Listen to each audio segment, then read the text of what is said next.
everybody. Welcome to Handicapable. I'm your host, Jake Yarbrough, and I'm here with my co-host. Chris Waldeck. I didn't forget this time. All right, guys. Today we don't have any guests.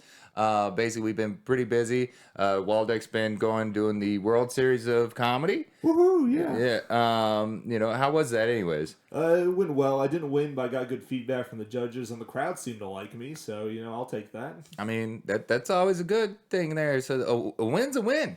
You know? Win's a win. And I got to enjoy some good Texas barbecue and Whataburger, so that's Yeah, I saw, and you didn't bring me any. It was the inner Texan in me was just very sad. He was very sad. He would have loved if you got him, like, was it the man? Don't tell me I'm forgetting what they have at Whataburger. What is it? They used to have a sweet and sour barbecue burger. Ooh, that sounds amazing. Yeah, it was like a cheeseburger with like 2 patties, barbecue sauce, grilled onions and stuff. It was just so good. It like I loved it. I loved it. It had like the sweet and tanginess of it. Yeah. I miss you, Whataburger. Yeah. So if you're watching this Whataburger all the way in Texas, just come out to Las Vegas. Just enough. Like you're already in Arizona. Just make that little leap. Just to cross that border right here in Las Vegas. And I would love you so much. I wouldn't care that you got bought by some company in Chicago. I get still Whataburger. Yeah, exactly.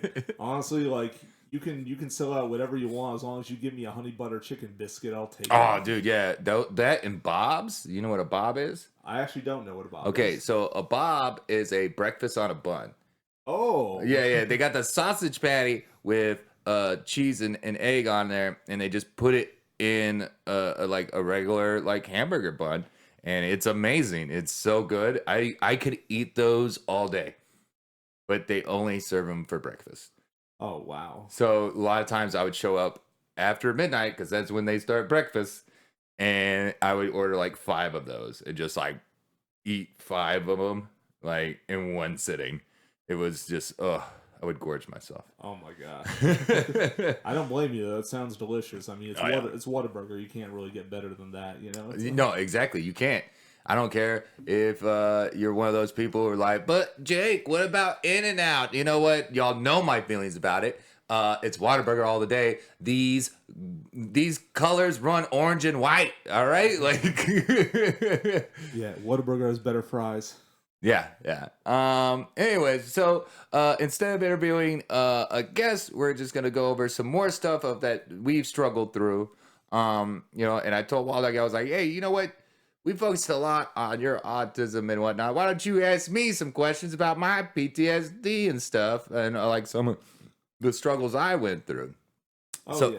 Go ahead, Chris. You got questions? Oh, yeah, I do have some questions, actually. So, okay. What would you say has been the biggest struggle overall? Like, the worst? Overall, I would have to say it's, because, like, PTSD comes with, like, a multitude of, like, side effects. And one of those is, like, the anxiety and depression of it. And that right there is, like, because there's some days I just feel like I'm not getting out of bed today. Like this is not. It's just like I'd rather just lay in bed all day today because, like, why would I want to do anything else? You know, like, and once you go through some serious shit and everything, it's like, yeah, I think I'm gonna just lay in bed. You know, like you gotta like force yourself not to be lazy and stuff. And the thing too is when you get lazy, it starts hitting you harder about PTSD and stuff because you're just like you're very idle.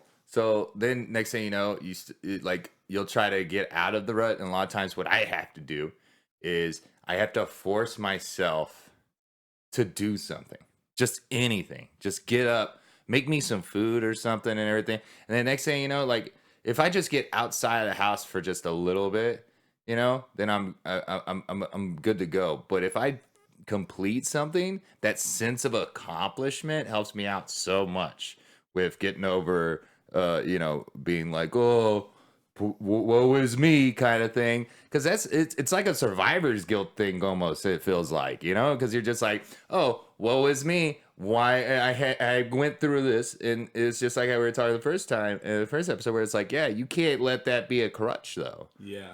You know, like I always constantly have to fight that off of like trying not to have it as a crutch, you know? Yeah, I get that. It's in a way that's sort of like the same thing I feel with like the autism that came with a lot of depression, anxiety because they didn't understand like Yeah. a lot of stuff from it. And, like I was always like I still have trouble forcing myself not to be lazy and just falling asleep. So it's like all the naps I take and Oh shit. yeah, So yeah. it's like And well, and that's the thing too. It's like there's that, then there's like trying to like your sleep schedule gets fucked up like that too.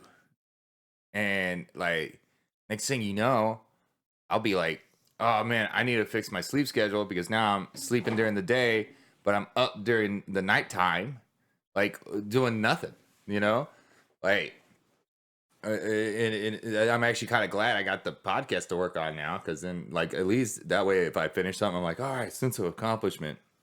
But then there's also times where you get very like meticulous on certain things where I'll be like I'll start working on something and then I'll notice something else is wrong with something else and then work on that and then work on that, you know, and really there's sometimes I do feel like my attention gets divided up too much because like you start doing one thing, you're like, all right, I finished that felt really good, yeah, and then you're like, that oh the dopamine like yeah, so you're chasing that dopamine dragon, trying to be like, oh, I need to do this and that, you know, trying to, you know, like still feel right and feel good, you know, and it's just like, yeah, and I feel like that's more the anxiety of it, of just being like, oh, I don't want to feel anxious and stuff, because what it is. You're like, okay, what now?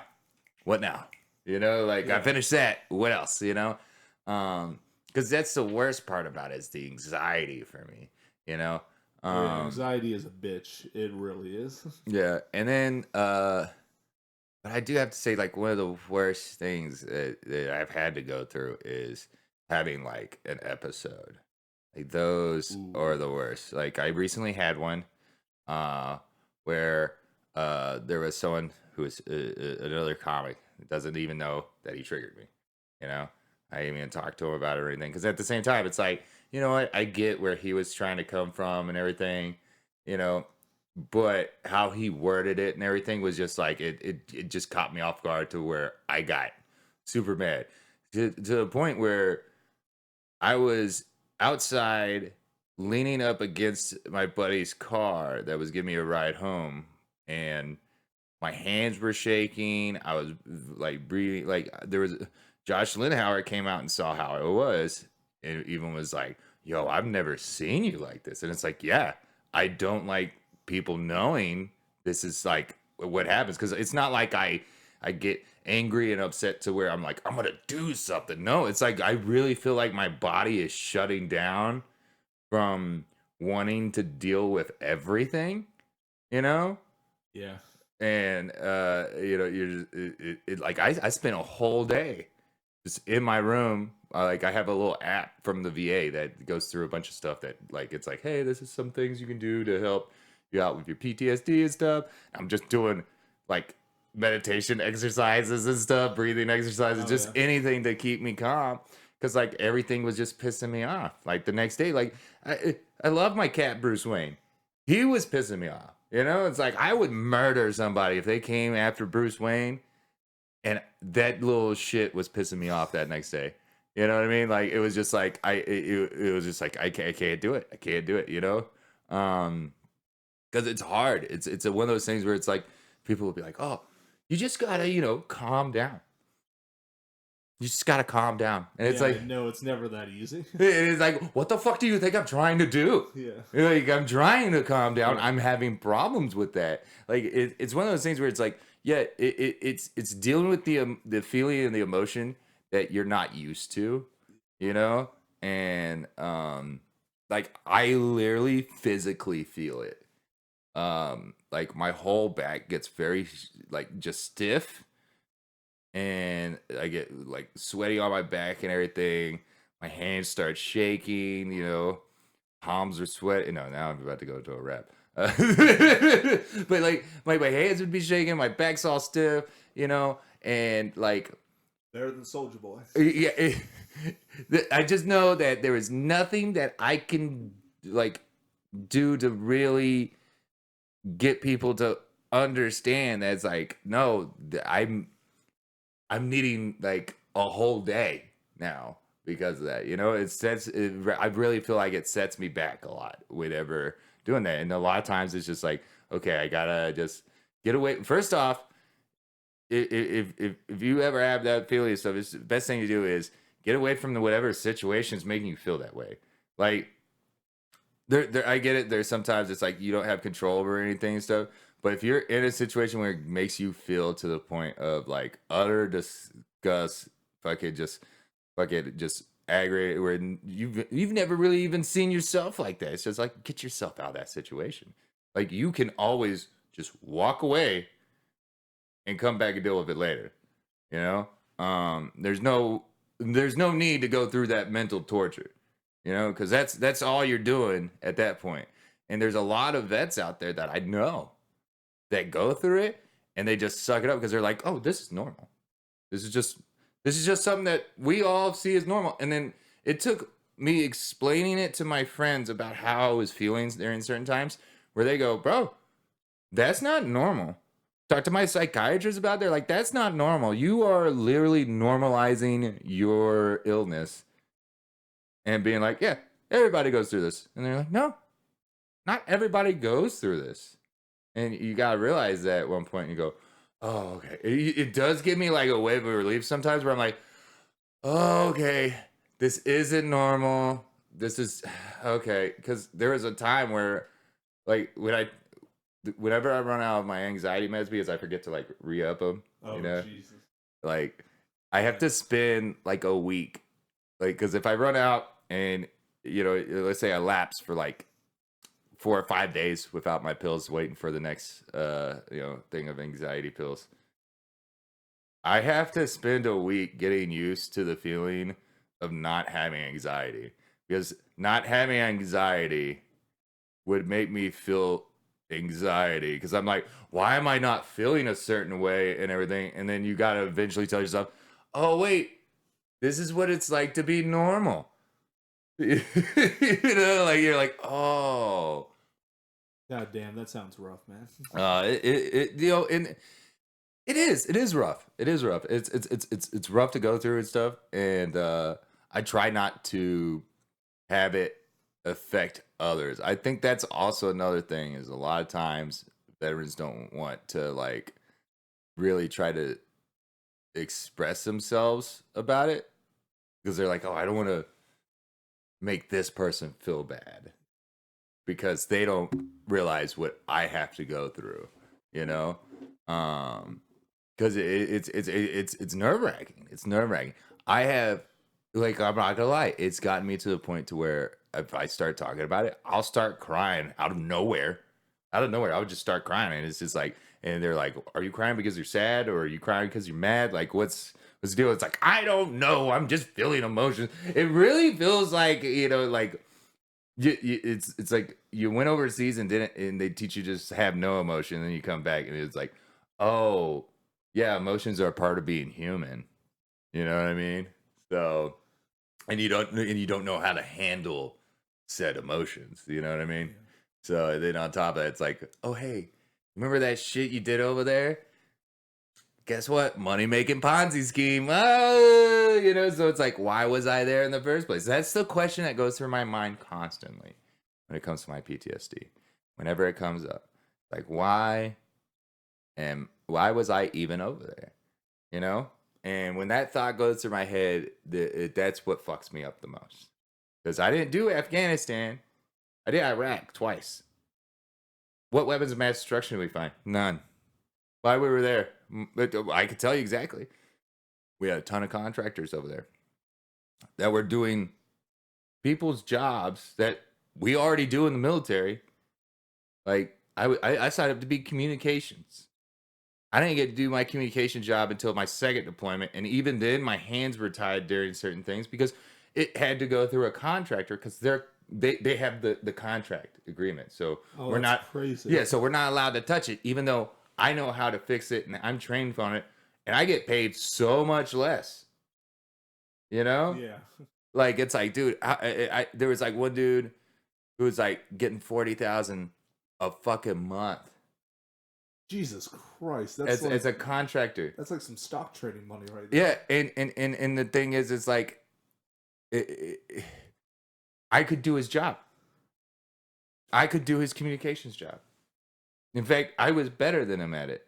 And then on top of that, he's this fat piece of shit dude who's just sitting at a desk eating fucking donuts overseas in Iraq, and he's getting hazard pay and all this other shit and everything. It's like, bro, I had to put on the uniform and be in shape and fucking earn what my position. And guess what? I don't even get to do it because this fat piece of shit gets to do it. You know what I mean? It's a money making Ponzi scheme. Yeah, that's crazy, man.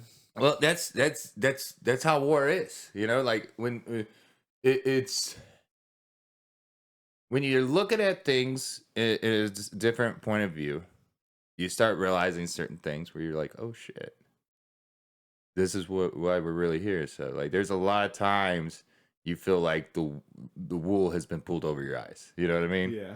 And that is what affected me the most with that, because it's like, dude, I had friends that I lost overseas.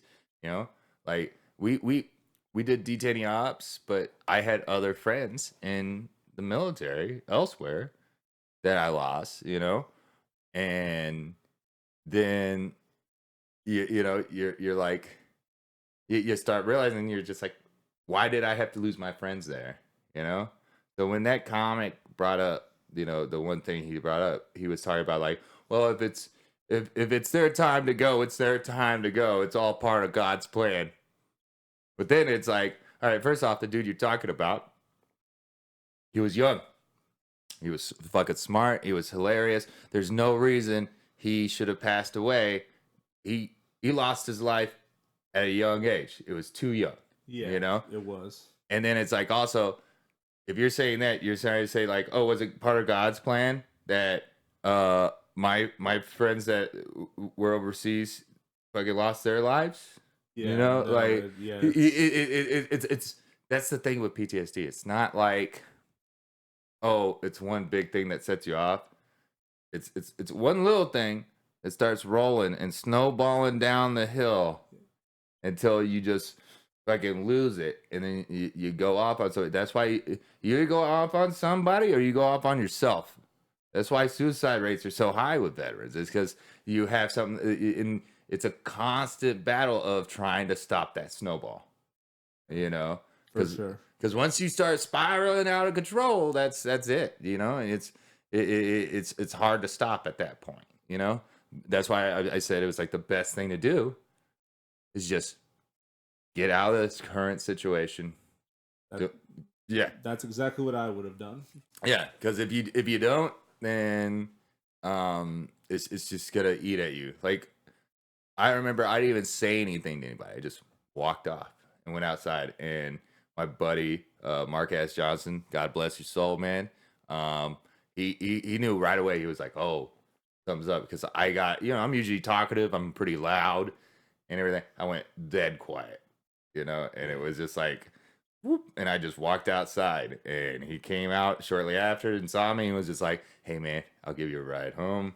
Let's get you out of this situation." I was like, "Thank you, man." And like I said, the other dude doesn't even know, because I haven't talked to him or anything about it. And really, it's just also like, yeah, it's not his fault. He's religious, because it has nothing to do with religion. By the way, guys, it has nothing to do with his religion or anything. It's how he put it into the terms of like, oh, well, if it's your time to go, it's your time to go. It's part of God's plan, Like, it was just like, yeah, that's, first off, don't ever console somebody with it. All right? Like, unless it's like they're like 80 fucking 9 and they're like, yeah, they lived a full life.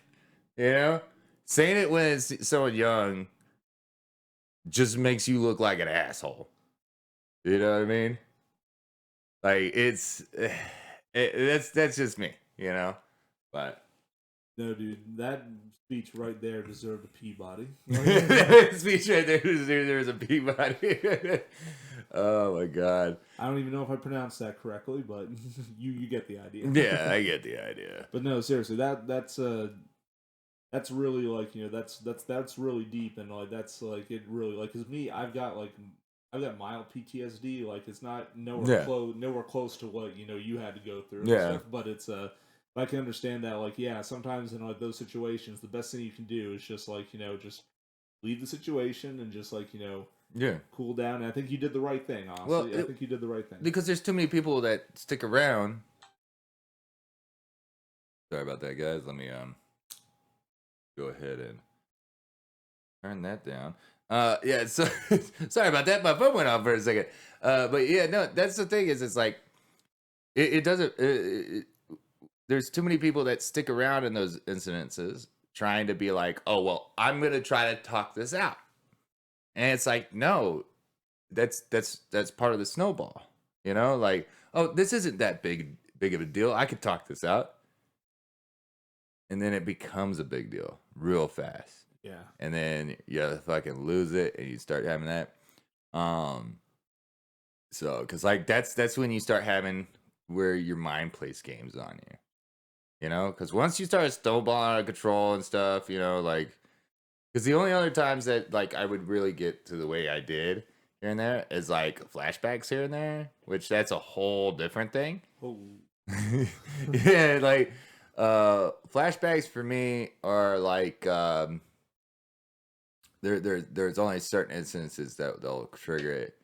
Like for me, I did a lot of detaining ops, so I don't like being in small area, like enclosed areas with a ton of people. Like, Oh, I'm the same way. Like I fucking hate that shit when I'm in yeah. like like. Well, it reminds me of like working at the prison and stuff, and I'll have flashbacks here and there, and that's why I can't go to like big ass bars with a ton of people, or if there's a ton of people, I will be in the smoke area the entire time, and people are like, "Man, Jake's just down in the smoke area smoking cigarettes like a chimney out there," and it's just like, no, I just can't stand in there because I I I feel like I'm in danger, kind of thing, like all of a sudden I'm hyper vigilant, looking around and stuff, and then like heaven forbid they got was it chain link fencing because then it's just like, oh god, not again. Like the Tenaya Creek Brewery. Like Yeah, you've seen the chain link fence for that. That one's crazy. yeah, but that one's not as bad because it's not like Like it's not super packed where it's like shoulder to shoulder and stuff. like Huntridge Tavern or something like Yeah, that. 'Cause, yeah, I mean, Huntridge, by the way, nice. It's a fun place. yeah. Solid open mic, but I mean, or show, but it's a yeah, it's a very cramped bar. That is No, for it sure. is, and I go outside constantly, or I stay by the door so I can exit out whenever I need to like. I don't really hang out inside that much. Um, Freaking that's what I did a couple of Mondays back when I got the call last minute to do that one show at Huntridge. I literally was just like hanging out in the very back near the door, and I would just go outside, come back in, go outside, come back in, Yeah. and you really feel like you're losing time with your friends when you're having to deal with that, because then like let's say I have a friend that comes in town and they want to go, oh, I want to go to this hip, like my buddy David Murray who just got engaged. Let's say he wants to have his bachelor party here in Vegas, right? Um, it he if he was like, oh, I want to go to like this fucking club and stuff, I'm not gonna be able to hang out with my boy and celebrate with him as much as I want if we go to like a bar like that. But I want to make sure that since it's his bachelor party, you see what I mean? Like you start losing time with friends and stuff, having to deal with that, and it sucks, man. It really does suck because you're just like, because you're like, all right, I don't want to ruin his time, but I also don't want to get triggered, so let's see what so you try to find workarounds and stuff all the time, and that's why I end up in the smoke area all the time, because I'm just like, okay, you know like even when I go to like open mics at like Wise Guys and stuff and everything, Like I go in and out all the time because it's Oh yeah, that's like the back area. yeah, I go in and out all the time because it's just like, yeah, it's fucking packed. There's a lot of people and stuff, and it's like, which is very weird because I love having the attention of people, but I don't like having a ton of people around. Yeah. Like me, I do the same thing. I'm always in and out at Wise Guys just because I cannot stand being around a lot of people. Like Yeah, I just always I feel the same way. I always feel like just like very like clustered together, and it's just spikes my anxiety. So like I just usually that's why I'm always yeah, in and out, or I'm waiting in the hallway or something. You know. yeah, exactly. And then like 4th of July is coming up, and like I've never had any flashbacks of like from fireworks before until I moved out here to Vegas. Oh man. Like I think it's because I worked in a desert where there were like explosions going on, and like I'm not saying like they were coming near us. You could just hear them all the time. You could hear it all the time. But then, like it's just like when fireworks go off out here. You know, it's just like you hear it constantly because I guess Vegas loves 4th of July because they're like we're in a desert. We don't have to worry about it catching on fire. So Oh yeah, like Vegas, it's like the biggest celebrations with fireworks are easily like the Vegas 4th of July and Vegas New Year's. They have like just a shit ton of yeah, fireworks. so I'll be like hearing it go off in the distance, like it's constantly, and I'm just like, huh, why am I on edge right now? Like I'm in Iraq, and then it'd be like, oh, it's because I'm currently in a desert with explosions going on, you know, and I think that's what it is. I'm not 100% sure, but I'm pretty sure. Yeah, no, I think you're probably right on the money on that Yeah, one. yeah. Yeah, because it's like it's more like the environment is more like deserty than say like the area you used to live in near Austin and stuff. Yeah, no, exactly. And yeah, it gets ridiculous though.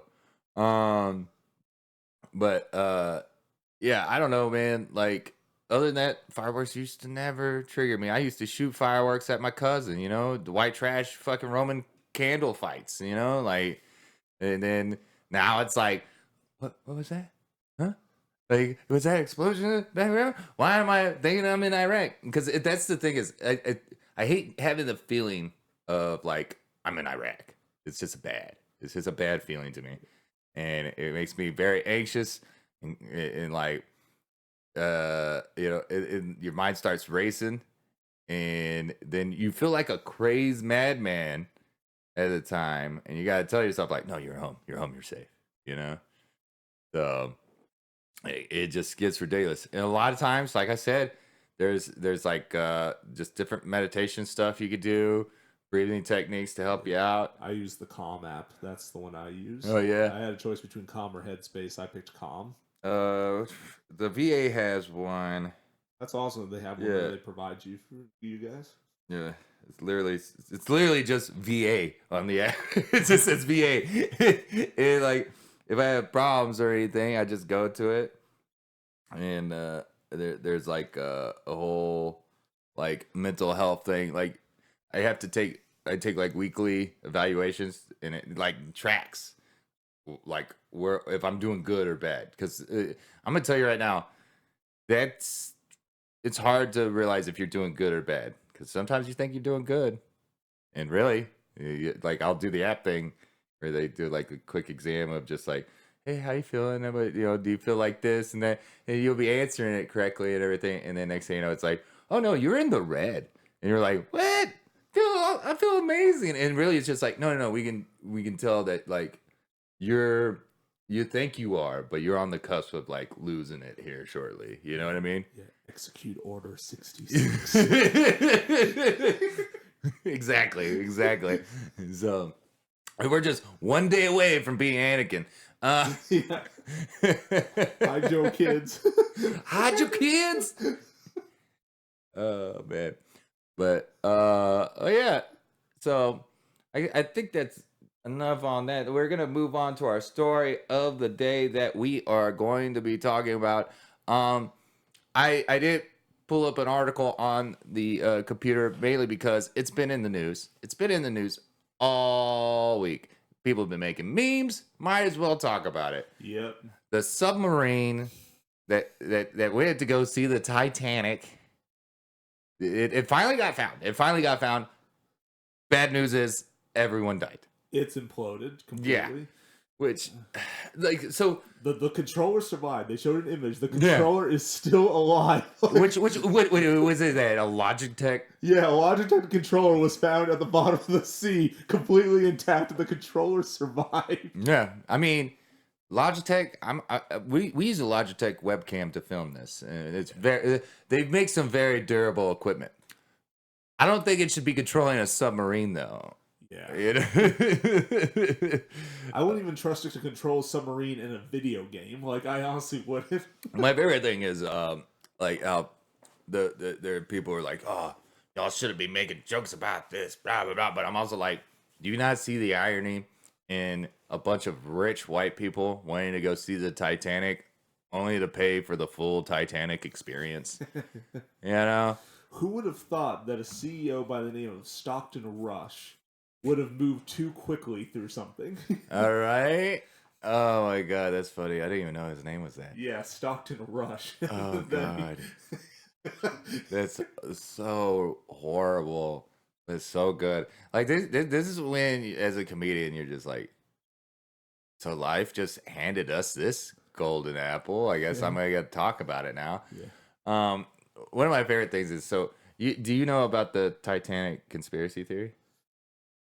About there's some rich family, the Rothschild or something. Yeah. Like I've heard of it. So for those that don't know, there's a conspiracy theory about the Titanic. So the Rothschilds, they're J.P. Morgan, pretty much, they control that.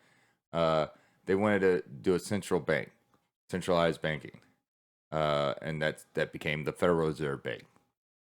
And everybody who was against them, who were lobbying against them, the other rich people, also had tickets to the Titanic. So the Rothschild family, but they decided not to go last minute. And then all their competition that was trying to say no to the Federal Reserve, they all died in the Titanic. So there was like, oh, they did it. They're the ones, like it. Who knows, but. So we're saying that it was not Natty Ice that destroyed it. Like, Yeah.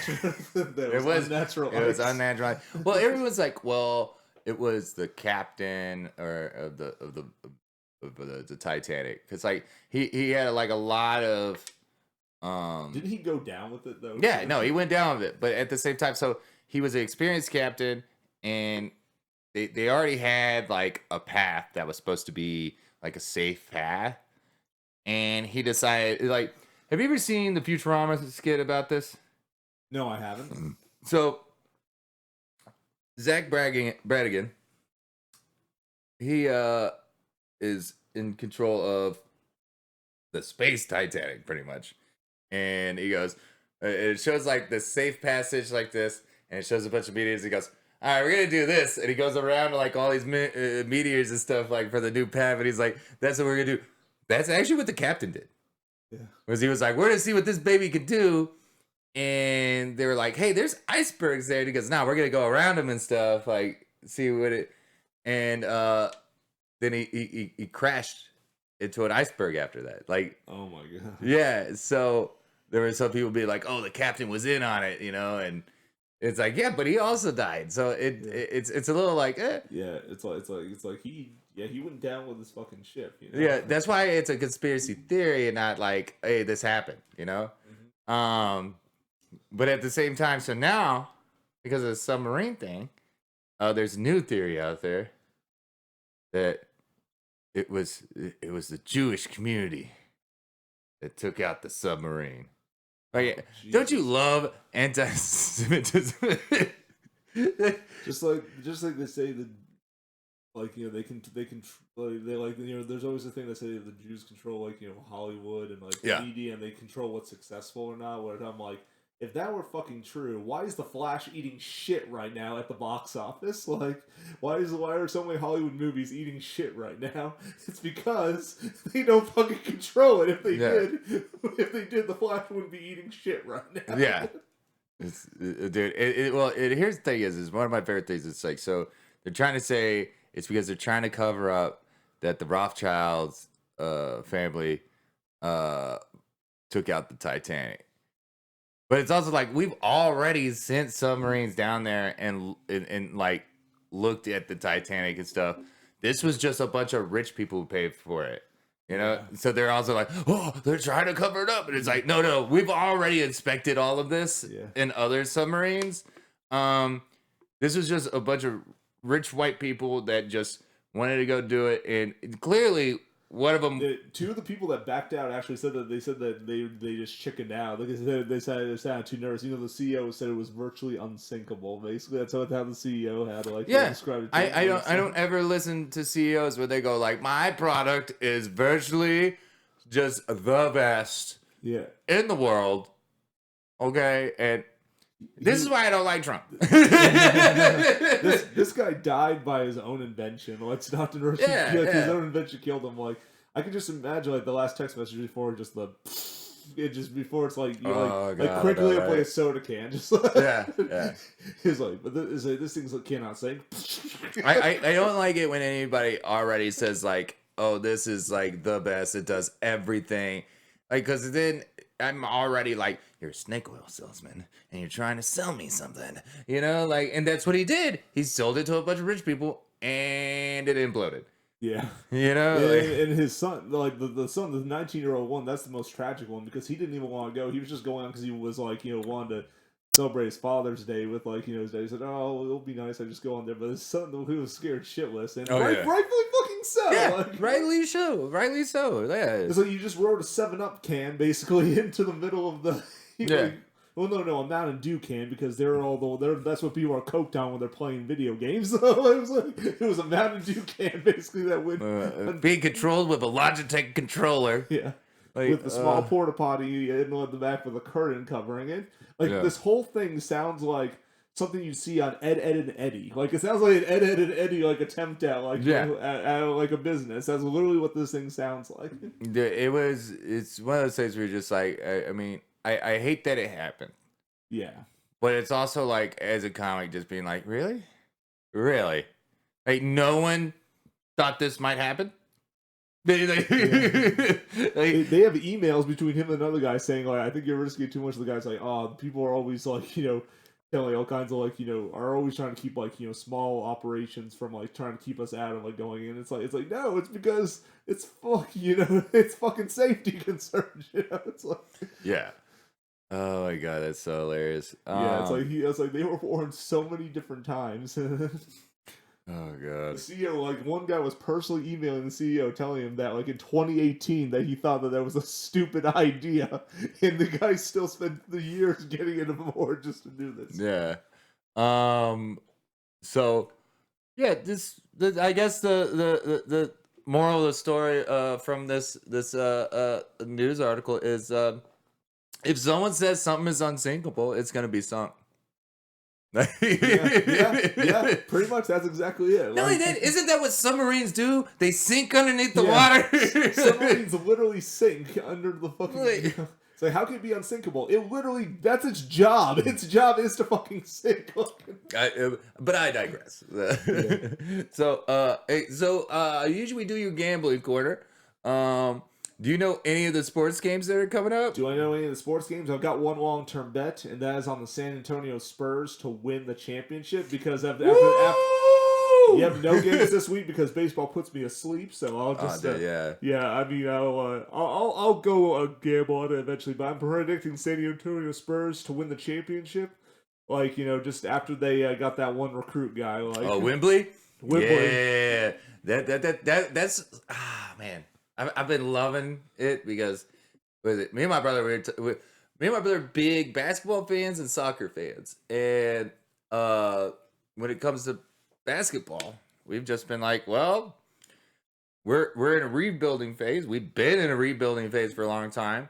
We got one person we thought we were gonna build a whole dynasty around, but then he decided that he was so good that he wanted to go elsewhere. So we sent him to the Toronto Raptors and they won. And but at the same time now, so Wembley, he's originally from the French league.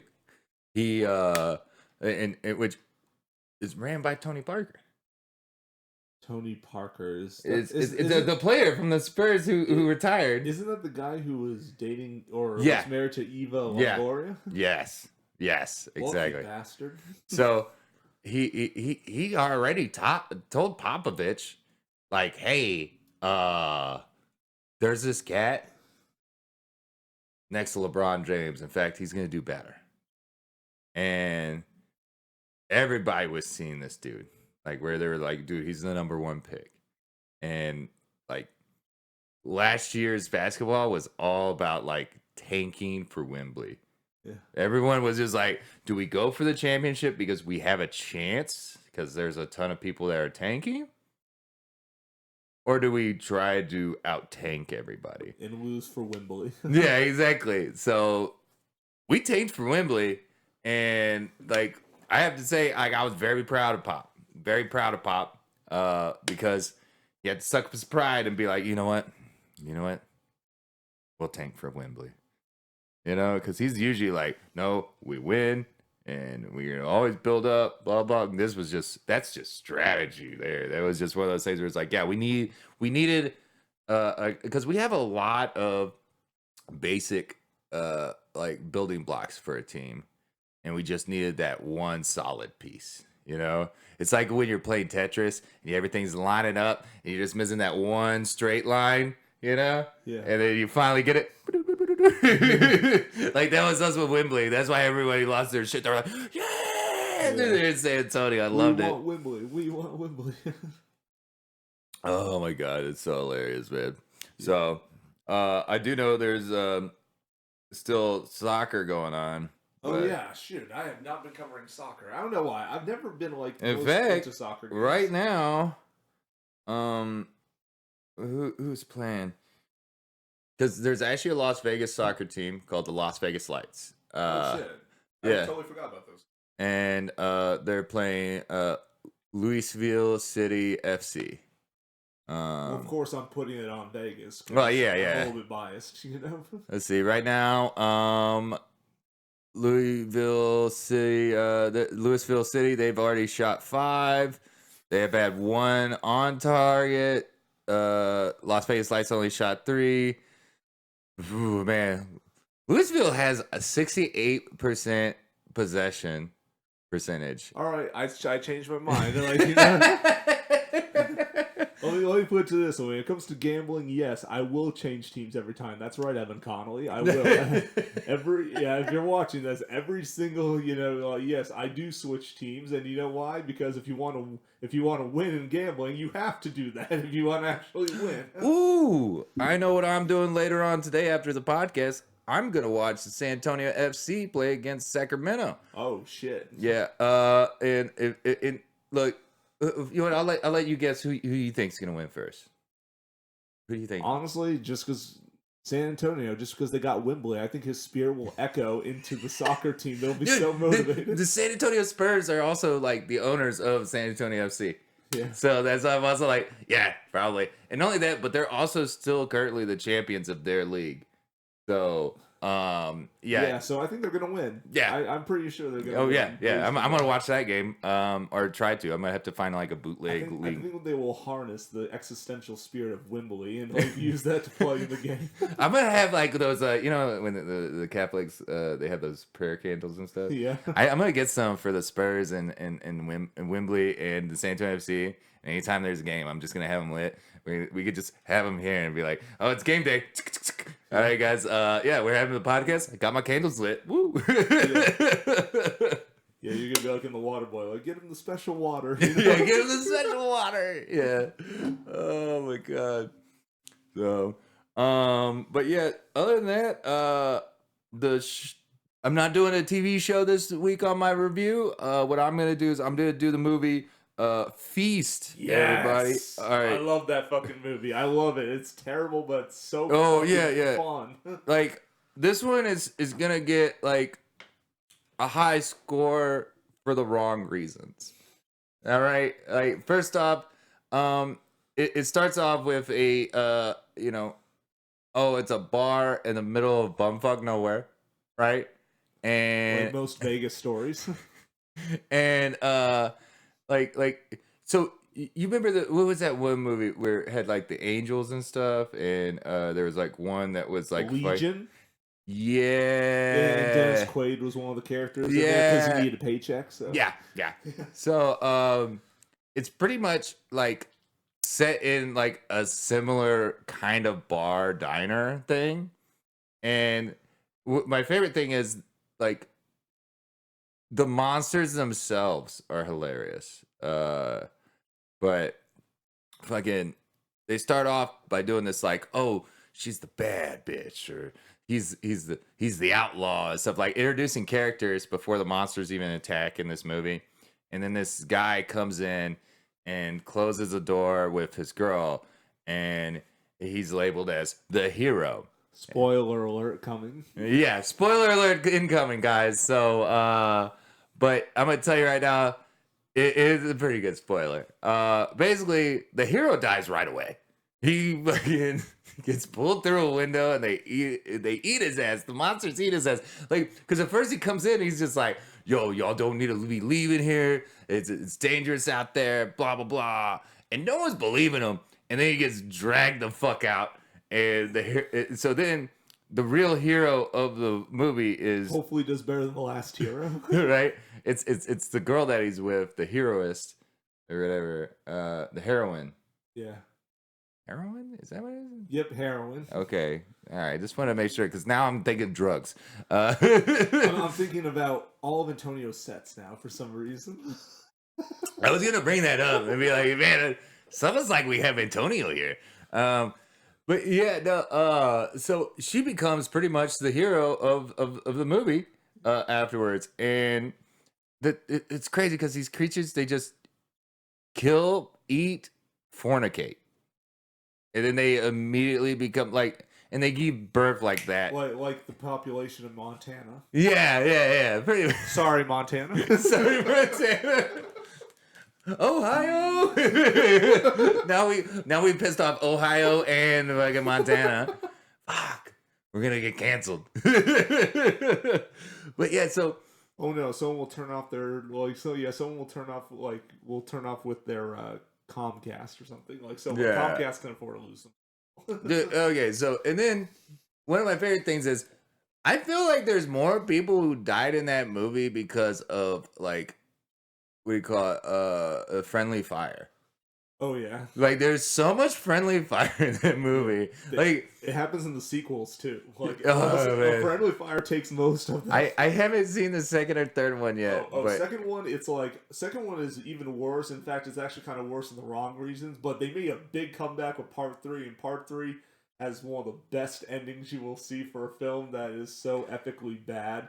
Like, it is one of the best endings. By the way, you know who made Feast? It was Project Greenlight. Yeah. The winners of Project Greenlight, which was Ben Affleck and Matt Damon. Yeah. Like, they're the ones who win. I think Ben Affleck actually has a cameo in Feast. I think he shows up in like a brief part. That's hilarious. Yeah. Oh my god. Yeah. Sorry, that was my autism kicking in. Yeah, it just hits the mic like, oh, sorry guys. Yeah, I don't know, man. It's such a weird like movie because like it has like a bunch of tropes and stuff in it, and it's more of a comedy than a horror film. That's what I think is so hilarious, and that's why I think it's why the friendly fire is so hilarious, because it's just like, bro, stop shooting each other. Like, it's crazy, man. But out of that movie, I would give it definitely a 6.5 out of 10. It literally, like I said, it's one of those horror movies that it's so bad it's good, you know, just strictly for entertainment value. Oh yeah. We're gonna be doing more movies like this too, by the way, guys. It's one of my favorite things to watch is very bad horror movies, because I don't know what it is. It makes me laugh. 3-headed shark attack. Yeah, right.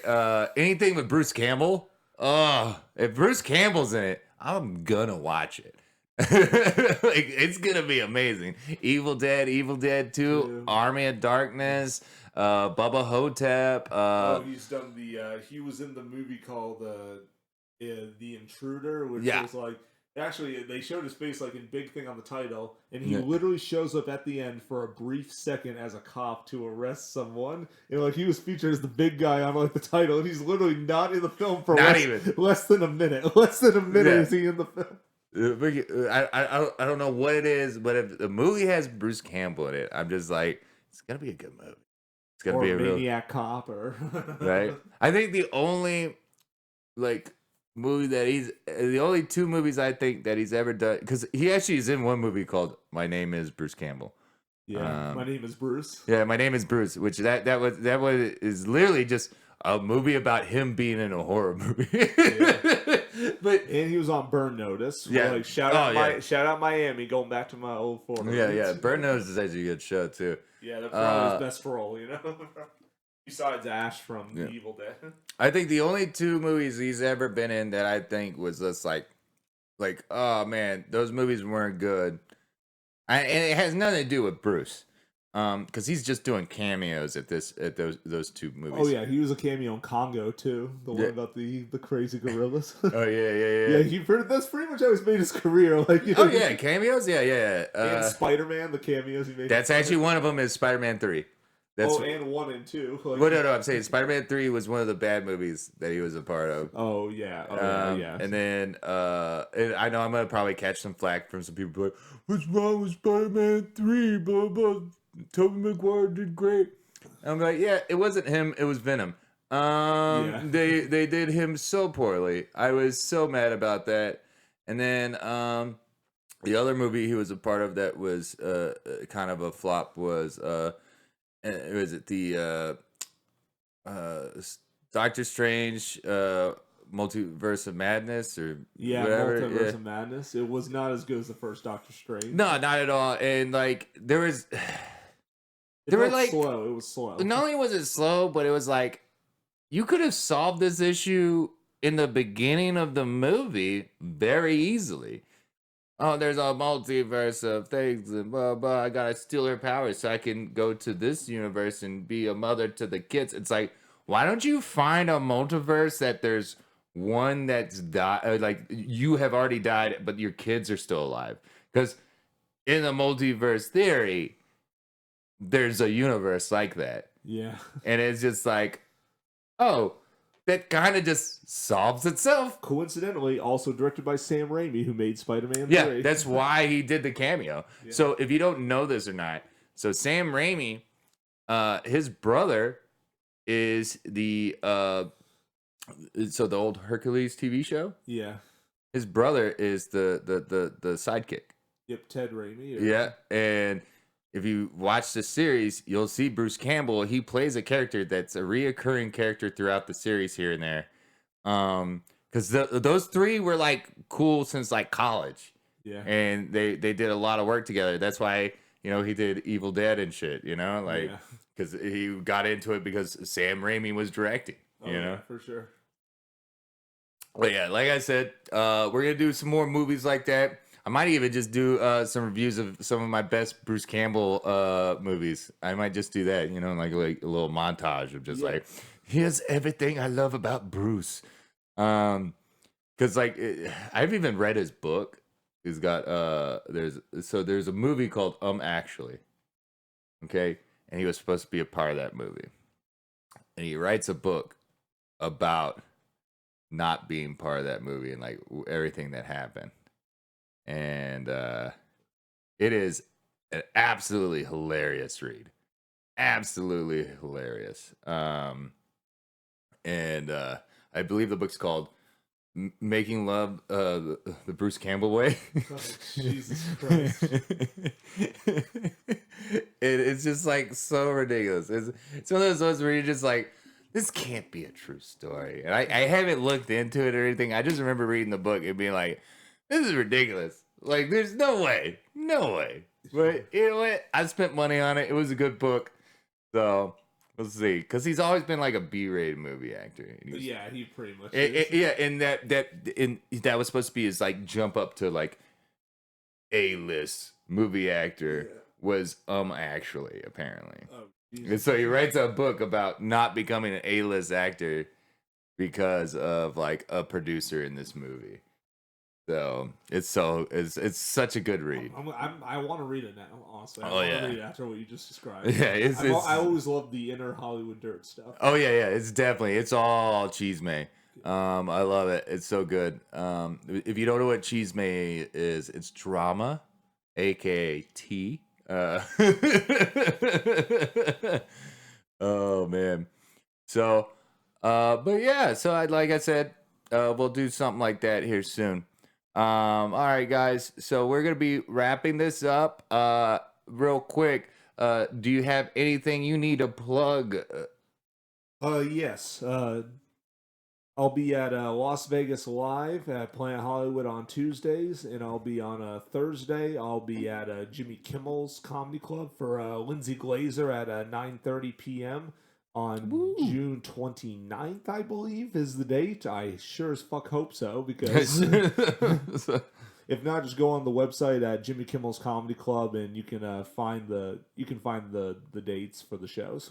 Yeah. So now I gotta actually scroll down to this because I got 3 shows coming up this week. I know, triple threat. Triple threat. So Wednesday I'll be at Saddles and Spurs Saloon doing drinks and laughs with Jamal Coleman. Sorry, I was burping in the middle of that. So then I'm doing Last Thursday Laughs at the Art House Hookah Lounge on Thursday. Yeah, we got Kay Banks is on there. Seth is on there. Of course, Melvin Washington, since it's his show and he's hosting. We got headliner Diaz Maggie. Then after that, you can catch me on Friday at the Blue Mule Saloon. I'll be hosting for Michael Robertson. J-Dab's going to be there, and Tanner Tuttle.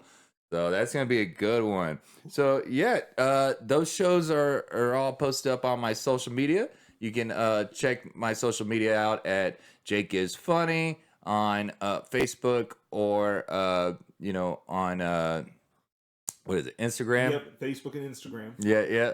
What about you? Oh yeah, you can follow me at Christopher_Waldeck. Way too professional for my account. It's at Instagram. That's what you can find me at. All right, and don't forget to follow our social media online. We got at the Handicapable podcast, and that was a little too long for Twitter, so it's Handicapable Pod on Twitter. But yeah, everything else, and like you can catch us on the YouTubes or on any stream platform to catch one of our latest episodes. All right, guys? All right, guys. My name is Jake Yarbrough. My name's Chris Waldeck. I did not forget again. Y'all been listening to Handicapable. Y'all have a great night.